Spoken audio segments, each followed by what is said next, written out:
Hi. Hello. Hello.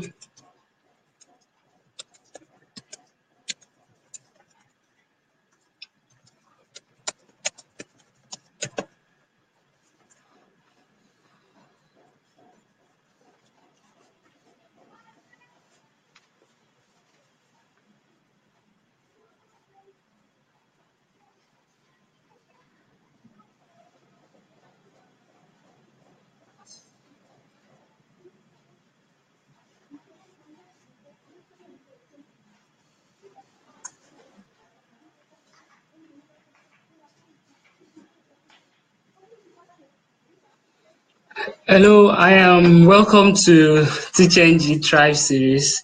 I am Olamilekan Adeeko. I am a teacher. Yes, I'm a teacher. I teach at Baptist Boys High School here in Abeokuta, Ogun State. I am also a Microsoft Innovative Educator expert. I've been involved in Microsoft programs since 2009. A 2015 T Fellow at University of Nevada in Reno. So I'm happy to be here this evening and to kickstart a series we've called Thrive. So today we'll be looking at the 21st century learning design. 21st century learning design. We want to talk about what it means. What do you understand by 21st century learning design? We want to look at the learning ecosystem. We'll flash back to what we used to have and what we're having today as a learning ecosystem. We want to look at who a 21st century teacher is. A 21st century teacher or a networked teacher or a connected teacher. We'll look at who that person is. And we'll also look at the 4 C's of 21st century learning design. The 4 C's. We'll look at the 4 C's of 21st century learning design. And we also touch briefly for today the concept of teaching with technology. So today's series, I'll tag it as pre-order your future. Pre-order your future as a teacher. How can we pre-order our future? We've been talking about our students are the leaders of tomorrow. But what are we doing as teachers to ensure that we get the kind of future we so desire? So you want to pre-order our future. How do we pre-order our future? That means by doing what we're supposed to do now. So in the nearest future, when these kids are in charge, we'll be rest assured that they will do something better than what we have now. So to kickstart, we'll start with the learning ecosystem. 21st century learning design. There have been a lot of talk about 21st century, 21st century. 21st century is synonymous with a lot of things. When we talk about 21st century, we're talking about technological advancements, we're talking about innovation, we're talking about knowledge-based economy and all that. And Nigeria and Africa at large, we lost out during the last industrial revolution. But we are entering another revolution that we call, it has been tagged the knowledge-based economy now. So we are entering the knowledge-based economy, meaning that despite the fact that we are lagging behind, we can still take a bold step to ensure that we position ourselves to make something out of the knowledge-based economy. And the most important sector to drive this economy is where we are, is our education sector. So as teachers, we have a lot of role to play to ensure that Nigeria and Africa at large, we do not lose out in this knowledge-based economy. So 21st century learning design, student-centered method of teaching and all that. What do we understand by that? So before we even talk about that, let's quickly flash back and look at yesterday's learning ecosystem and juxtapose this with today's learning ecosystem. Yesterday's learning ecosystem, yes, I left secondary school about 19 years ago, yes. If I should go back to my secondary, we were taught is still the same way the students of nowadays are still being taught. And when we look at other sectors, we look at the manufacturing industry, we look at telecommunication, we look at medicine, we look at even cars. Let's even talk about cars. We started off with Ford's car and all that. And we were like, there was a shift a big shift from the kind of cars that we were driving then, that they were driving then, with the likes of cars that we have nowadays. We even have cars that runs on solar. We now have cars that you don't even need a driver to drive it and all that. Look at a lot of advancement that has taken place in that field.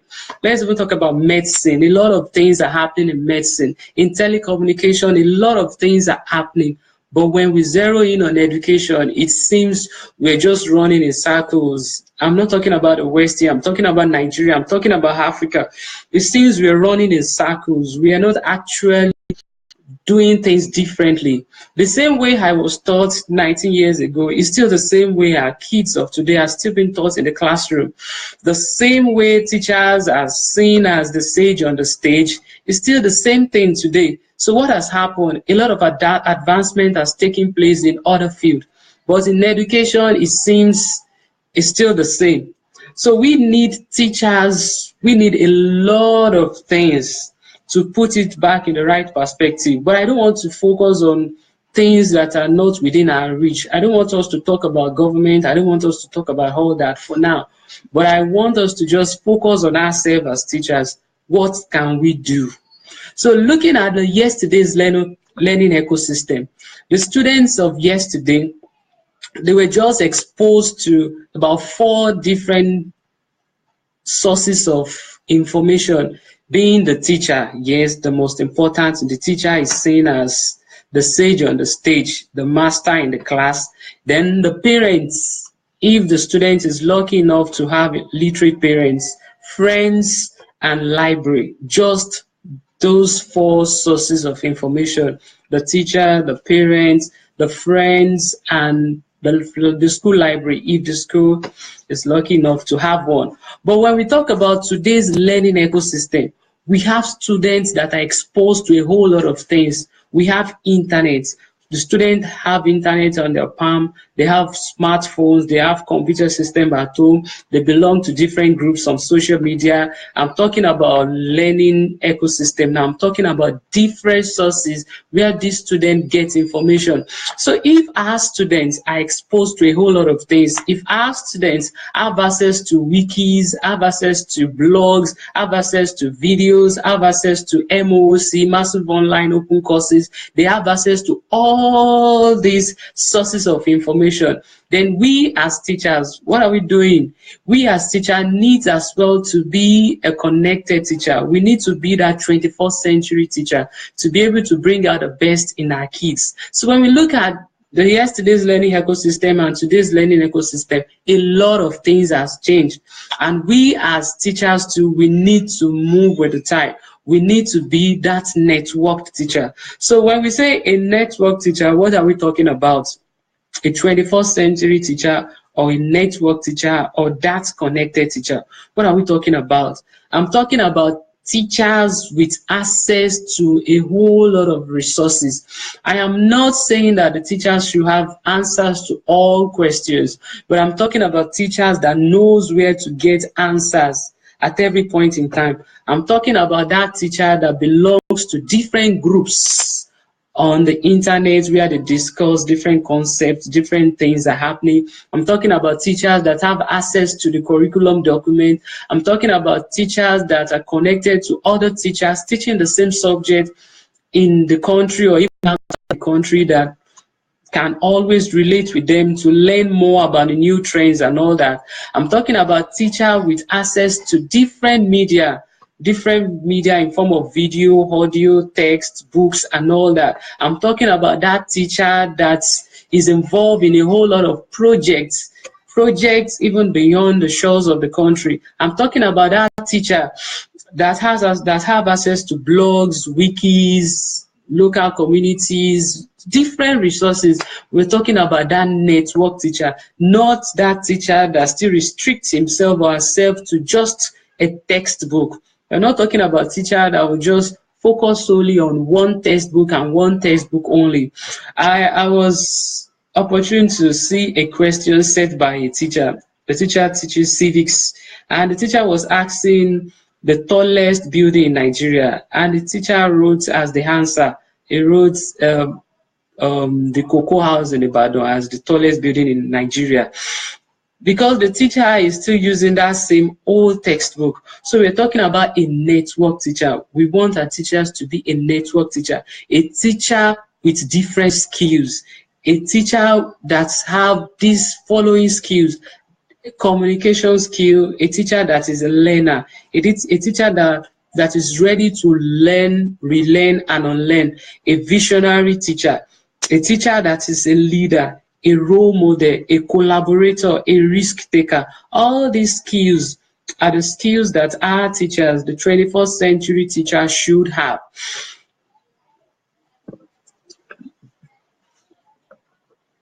So we want to move on to the 21st century learning design itself. I haven't talked about who that 21st century teacher is and the necessary skills that a 21st century teacher should have. So what do we understand by 21st century learning design? 21st century learning design. Microsoft came up with the idea. They came up with the 4Cs. UNESCO too, they came up with their own framework. And we have other organizations too that have come up with different 21st century skills that our students should be able to have while leaving high school. But we will focus on the 4Cs as developed by Microsoft. And what are the 4Cs that I'm talking about here? We're talking about collaboration, we're talking about critical thinking, we're talking about creativity, and we're talking about communication. So we'll be focusing on these 4 skills. We're focusing on these 4 skills that are core components of 21st century learning design: collaboration, critical thinking, creativity, and communication. Why are we talking about these 4 Cs? Microsoft believed the same thing with UNESCO, that we don't just teach our students to just pass exam. There are certain skills, there are a set of skills that our students should be able to learn while in school. And we don't necessarily need to sit them down and say, I want to teach you collaboration, or I want to teach you critical thinking, or I want to teach you creativity, or I want to teach you communication. While teaching our mathematics, while teaching our chemistry, while teaching our physics, while teaching our Yoruba, no matter the subject we are teaching, we should ensure that we embed elements of all the C's in our day-to-day teaching. That is what we're talking about here. So starting with the first C, which is collaboration.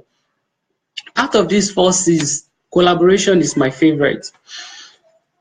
Why do we need to introduce our students to collaboration? Why do we need to promote collaboration in our day-to-day teaching and learning in the school?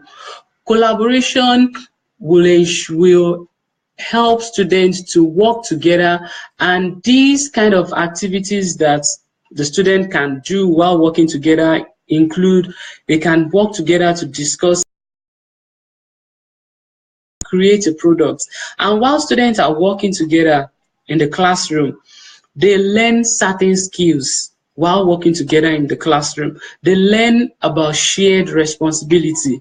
They learn to be responsible when they're working together, and they know that we are a system, we are a group. I need to play my role, he needs to play his role, she needs to play her role to ensure that we come up with the best result. Then we're teaching them responsibility. We want them to be responsible, and we don't just sit them down in a class and say, today's subject is responsibility.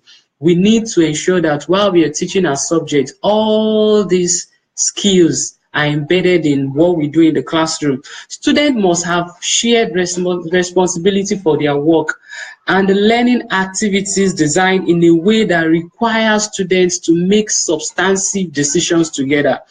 When students are working together as a team, they need to sit down to make substantive decisions together. And before they can decide, a lot of things will come up. They need to negotiate, conflict can arise, and they need to resolve conflict. They need to agree and disagree. They need to learn how to listen to the ideas of others and how to integrate their ideas into a coherent whole rather. So collaboration is not just that we want 2 students to just work together to just come up with something. while they're working together, they are learning other things. They are learning to be responsible. They are learning conflict resolution. They are learning negotiation skills. They are learning to listen to one another. So collaboration is one important component of 21st century learning design. So wherever we do in our classroom, we can ensure that we try as much as possible to promote collaboration in the classroom, to ensure that our students once in a while learn to work with their peers. Not that every time we should put them in groups to work, but we can as well devise means of ensuring that once in a while we make sure that our students work in peers in the classroom. So that's that about collaboration. While they are even collaborating, they come up with different things. They learn to listen to one another. They learn to negotiate. Okay, today I'll be the one to play this role. Tomorrow it will be my own turn. Next tomorrow it's going to be my own turn. So they need to sit themselves down and disagree to agree, to resolve conflicts, to find a way of working together, since they know that they are a team and they must work together.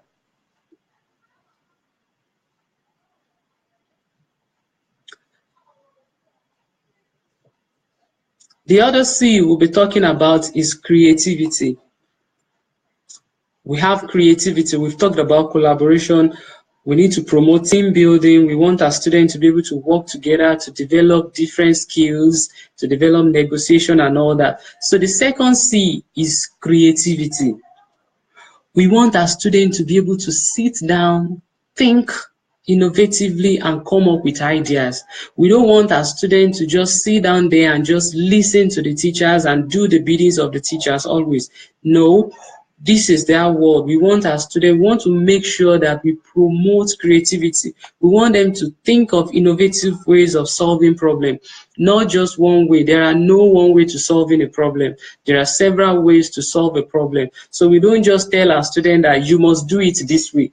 You must just do it my own way. It is either my way or no way. It is either my definition or nothing. You must say it the way it is in your textbook. You must say it the way it is in your notebook. So we must ensure that we promote creativity amongst our students. We want them to come up with innovative ideas.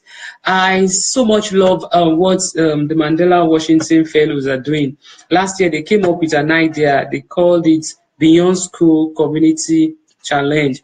They encourage students to come up with innovative ideas of solving any of the 17 United Nations Sustainable Development Goals. So this is one way of engaging our students to be creative, one way of encouraging our students to come up with innovative ideas, to come up with problem-solving ideas, to come up with ways of solving real life problems. Enough of just saying solve for X or just do the same examples over and over again. We can relate things with the real world. We can tell our students to solve real world problems. Let them come up with innovative ideas. Let them come up with ways of solving real life problems. I don't like the way we set questions. Maybe not in all schools, but the several schools that I've visited, the several states I've visited and all that, I don't like the way we set questions. Even WAEC is doing same now. We ask questions that test for knowledge and just understanding. Meaning we ask questions like what is, list, mention, states, just that. We don't even want our students to be able to come up with their own ideas, to come up with their own words, their own choice of words. If you remember vividly, for those of us that studied education, we did Bloom's taxonomy of learning. Bloom's taxonomy of learning, we talk about knowledge, comprehension, application, analysis, synthesis, and evaluation. All these stages can be categorized into two. And we're talking about the lower order thinking skills and higher order thinking skills. Lower order thinking skills include knowledge and comprehension, while the higher order thinking skill, and that is where creativity and critical thinking starts, is where we have application, analysis, synthesis, and evaluation. So most of the time, what we do in schools is just to test for knowledge and understanding. We only ask questions that have to do with what is list, mention, state, and all that. We rarely ask questions like how, describe. We want them to be able to tell us why they feel this is the right answer, not just tell us that this is the right answer, or just say, okay, the answer is this, or just list two, list three. We should be able to encourage our students to be able to think creatively, to come up with ideas, novel ideas of solving problems. We are gradually entering the fourth industrial revolution, tagged the knowledge-based economy. So we need a lot of creative thinkers. We need our students to be able to think creatively and innovatively. We don't just want to reduce them to just responding to one-liner questions. We want them to be able to think deeply, innovatively, and come up with solutions. So we have collaboration. We've talked about collaboration. We've talked about creativity. We're talking about critical thinking now. Critical thinking, we want our students to move beyond that lower order thinking and embrace higher order thinking, to be able to apply knowledge, to be able to look at what they are being taught in the classroom and try to apply it to solve real life problems, to be able to break down concepts, to be able to analyze. Let them be able to break down concepts, not just cram all the laws in physics and laws in chemistry. We need them to be able to break down these laws, and just come up with ways of solving problems. Let them be able to understand that, okay, from this I can still do something like this. Not necessarily just cram that, yes, we have all these elements, and when you mix these elements together, you have this. Fine.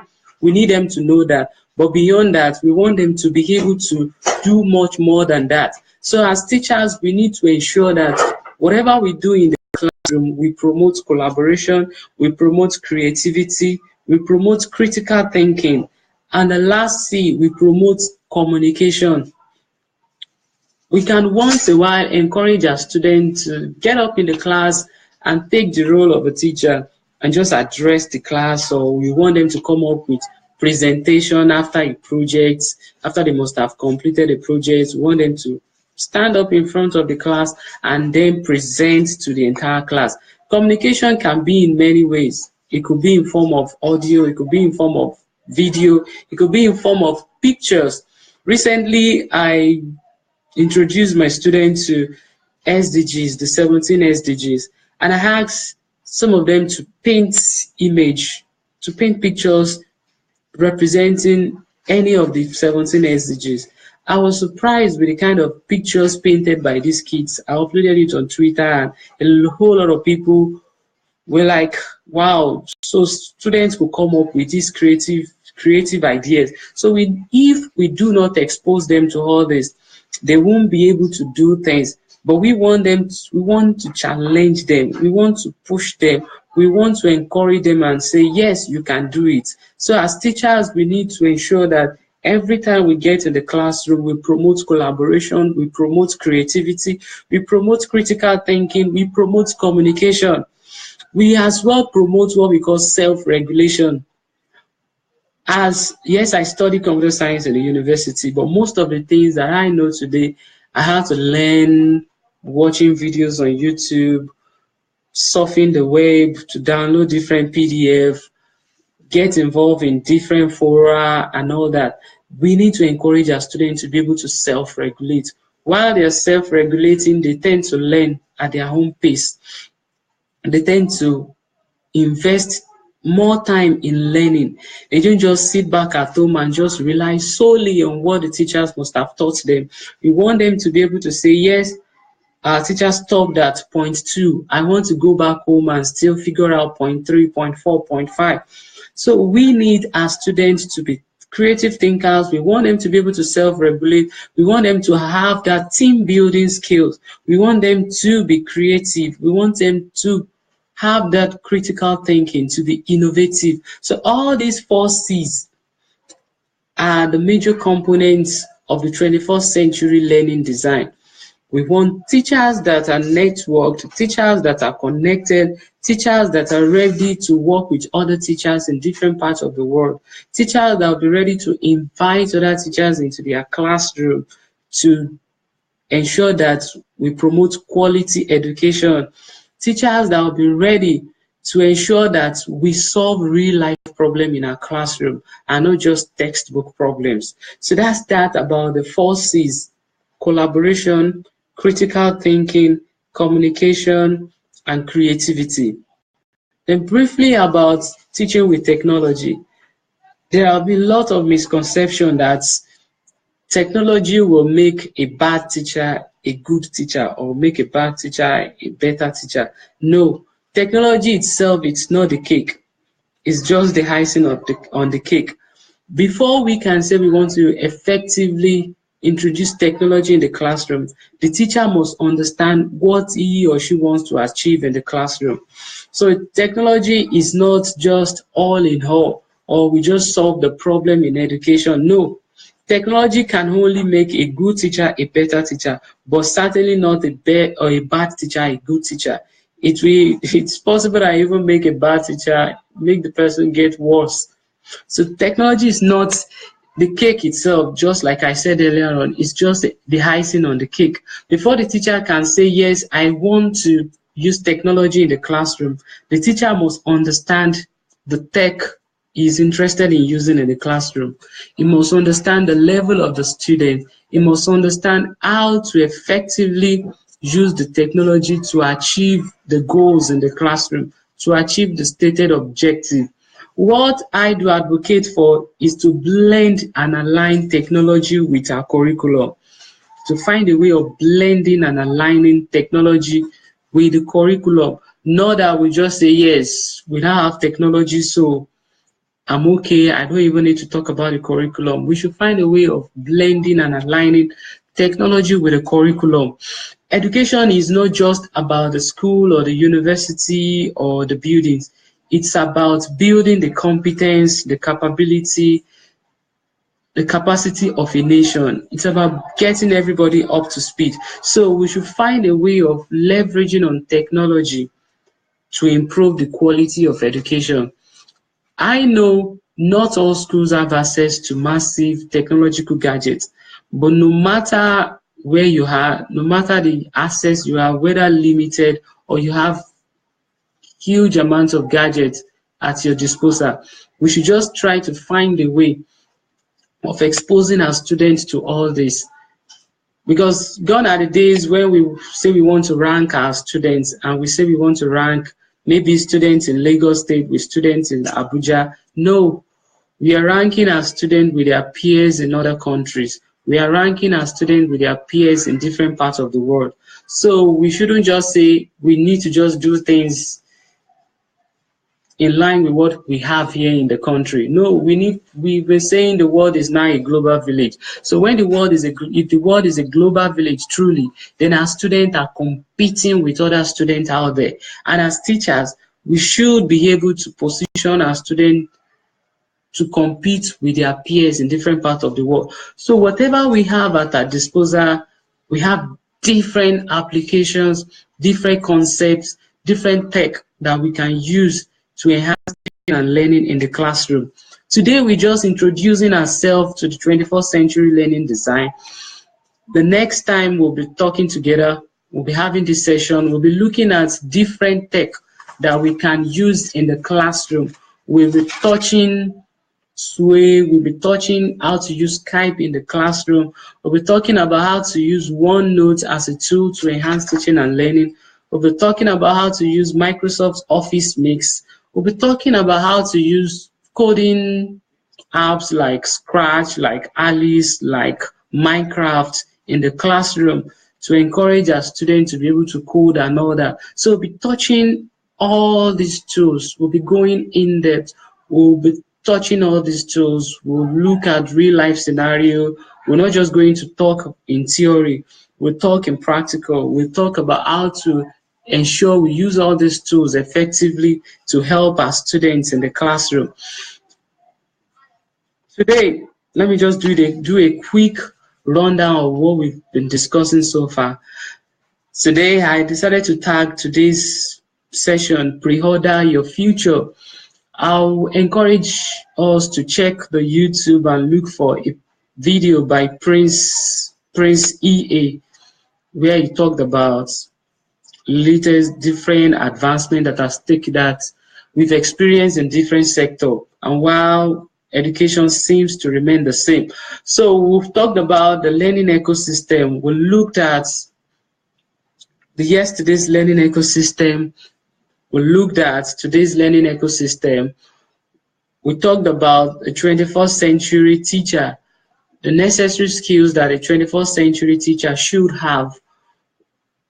Skills like communication skills, collaboration. We're saying a 21st century teacher should be a risk taker, should be a leader, should be a role model. We've talked about the 21st century learning design, the 4Cs as identified by Microsoft. We're talking about collaboration, we're talking about creativity, we're talking about critical thinking, we're talking about communication, and the concept of teaching with technology. I said several tools are there that we can leverage on as teachers to enhance teaching and learning in the classroom. We'll be looking at these tools one after the other from our next session. So thank you for having me. I'll see you next time. Bye-bye.